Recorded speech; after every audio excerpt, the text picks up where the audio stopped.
গাঁদা ফুলের মালাটা দে তো, এই দরজার উপরে ওই মালাটা ঝুলিয়ে দিই। কিন্তু দরজায় তো লাল ফুল দিবি বললি, এখন আবার এই গাঁদা ঝোলাচ্ছিস কেন?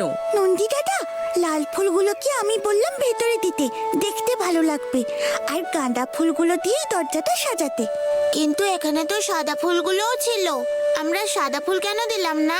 কারণ সাদা ফুলগুলো আমরা রেখেছি পণ্ডিত মশাইয়ের পায়ে আর ওনার আরাধ্য ভোলানাথের মাথায় দেব বলে।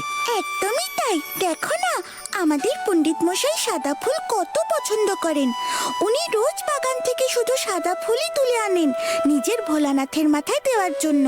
তাই আজ আমরা এই সাদা ফুল ওনার পায়ে আর ওনার ভোলানাথের পায়ে দেব। হয়েছে তোদের সবকিছু জানা, এবার তাড়াতাড়ি ফুল দিয়ে পাঠশালা সাজা। এক্ষুনি পণ্ডিত মশাই স্নান সেরে ফুল নিয়ে এসে যাবেন।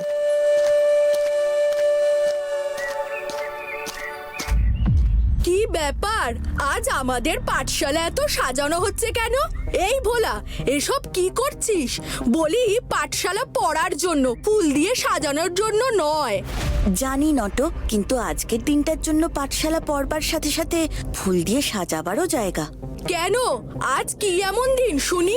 তোদের না যত সব ফালতু কথা, একটা হুচুক পেলেই হলো। না আজ সরস্বতী পুজো, না আজ পাঠশালায় কারোর জন্মদিন, তাহলে এইসব ফুল দিয়ে কেন সাজাচ্ছিস শুনি? আছে রে বাবা, আছে। আজ পাঠশালায় আমরা যারা পড়ি তাদের কারোর জন্মদিন নয় ঠিকই, কিন্তু আজ এই পাঠশালার জন্মদিন। আজ থেকে 20 বছর আগে পণ্ডিত মশাই এই পাঠশালা এখানে চালু করেছিলেন। ওই যে দেখছিস দূরে গাছটা, ওই গাছের নিচে প্রথম দিকে পাঠশালা বসতো। তাই নাকি? আজ পাঠশালার জন্মদিন? তা তুই কি করে জানলি? আমরা তো কেউ জানতাম না। আমার মা আমাকে বলেছে, মাও এখানেই পড়তো তো।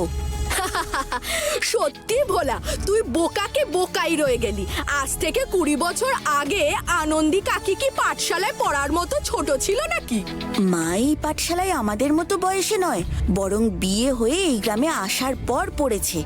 গুরুদেব রাত্রে পাঠশালা বসাতেন গ্রামের মেয়েদের পড়াশোনা করার জন্য। কি যে বলছিস, তার মাথা মুন্ডু কিছুই বুঝতে পারছি না। এই পাঠশালায় আবার মেয়েরা শুধু কবে পড়তো? পড়তো রে বাবা, পড়তো।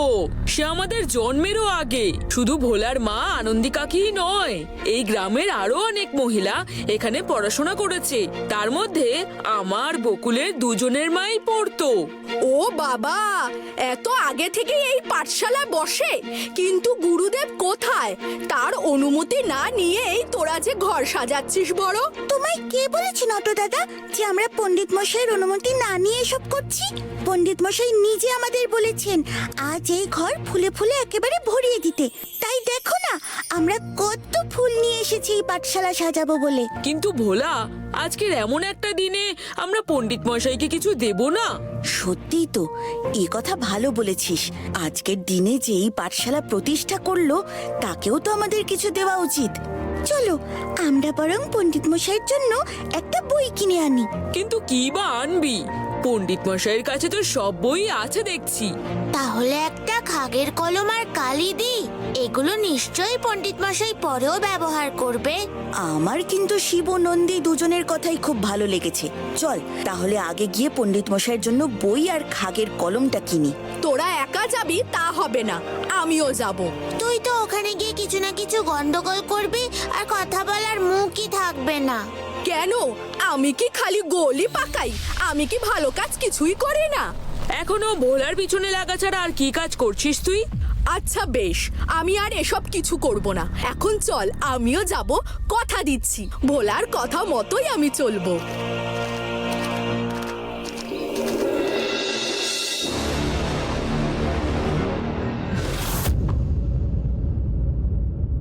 না, আমার রাতের ঘুম কেড়ে নিয়ে ভোলারা আজ নিজেদের পাঠশালার প্রতিষ্ঠা দিবস পালন করছে। এ আমি হতে দেব না, কিছুতেই হতে দেব না। এবার আমি এমন কাজ করব